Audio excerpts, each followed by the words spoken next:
I just won the second Mr. Universe contest here in London in 1968. A week later, I go over to America and they have their own Mr. Universe contest, the IFBB Mr. Universe contest, International Federation of Bodybuilding Federation.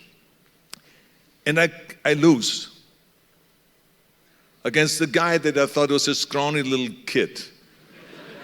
I said, this contest was fixed. And I cried all night because I was in a strange country and I was by myself. I missed my home, and I just now went for the first time to America and I lost. I felt like a loser. And like I said, I literally cried for hours. But the next morning, I pulled myself together and I said, this is what I'm going to do. I'm going to train my ass off all year long. And I'm going to go after that guy that beat me. And I'm going to win the competition. And that's exactly what I did. I trained a whole year. Became good friends with this guy, Frank Zane, who was an unbelievable gentleman. And by the way, he was not a scrawny little guy. It's just that in my mind, after the competition, I had to be negative and kind of blame everyone else, which I also talk about in the book. Don't blame anyone else for your failures. Blame yourself. Take responsibility. It's the most important thing when you fail, that you take responsibility for the failure and you don't blame anyone else. No matter if it's a personal failure or if it is a business failure or a sports failure, it doesn't matter what it is, just take responsibility yourself for this failure. This is very, very important. And so I did. And I said to myself, Arnold, this guy was more ripped than you were. He had a better tan. He posed better. Those things were better, and therefore the judges voted for him. So now let's go and get our act together and also get ripped and defined and have muscle separations and keep posing and practicing posing. Get that tan. I'm moving out to California anyway, so it shouldn't be that difficult to get a tan. And I was working out. My second workout was always in Los Angeles on Muscle Beach, outside in the sun, just so I get a tan. Because I want to make sure there was no stone unturned this time. In the following year, like I said, in 1969, I went back and I won the Mr. Universe contest. And then I beat this Frank Zane several times after that. And that's what you do in bodybuilding. You train together, you're training partners, but then you compete against each other, And so in any case, it was all because I realized I made mistakes. I was not cut enough, not defined enough at that day.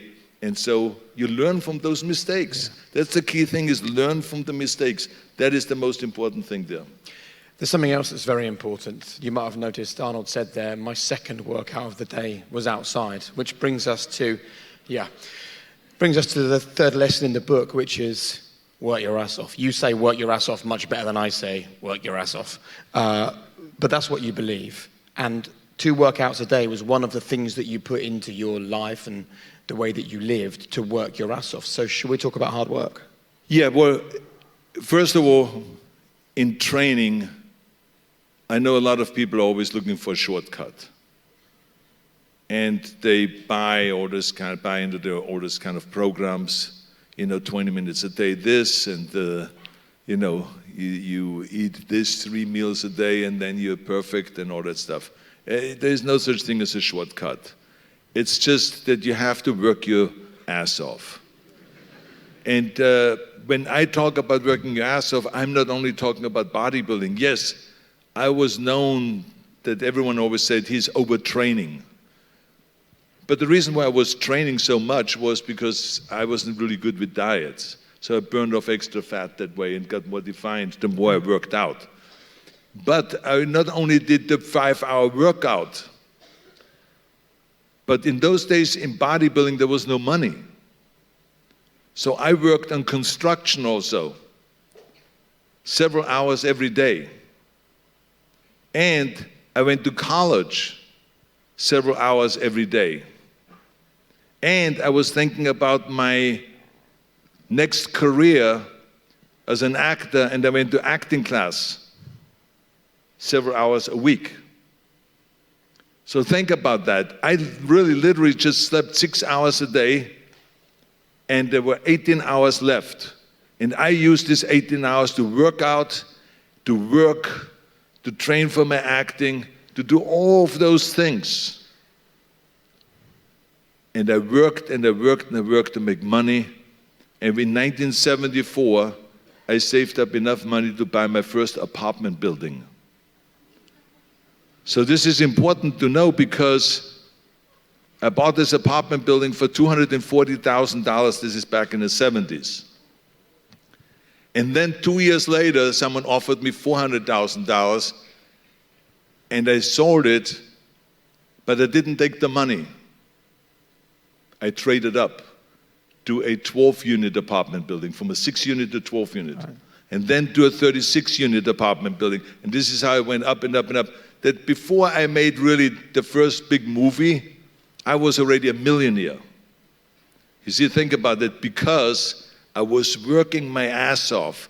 I was putting every penny aside. I was traveling around the world, doing seminars, training seminars, doing posing exhibitions, strongman acts, bending steel bars and blowing up hot water bottles and all this kind of crazy stuff. Yeah, I mean, it's crazy stuff, but just to make money. I would just come over here to England sometimes and get like 40, 50 pounds for a posing exhibition.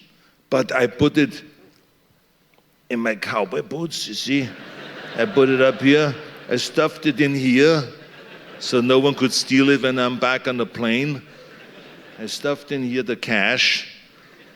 And then I closed it up again, like this.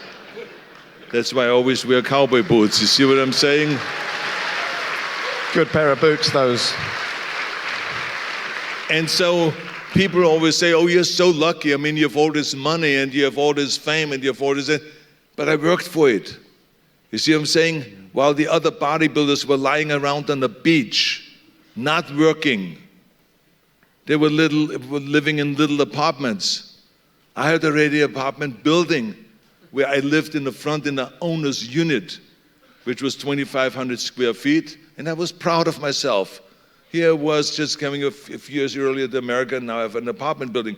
And so it was really, so this is the kind of things that I just always believed in, work, work, work. And also when I'm on a movie, some movies take 5-6 months. You're on a set and you work every day, you practice your stunts, you do your sword training, you do your gun training, you do this, that, you do the rehearsals and all that stuff. It's work, work, work. I just believe in hard work.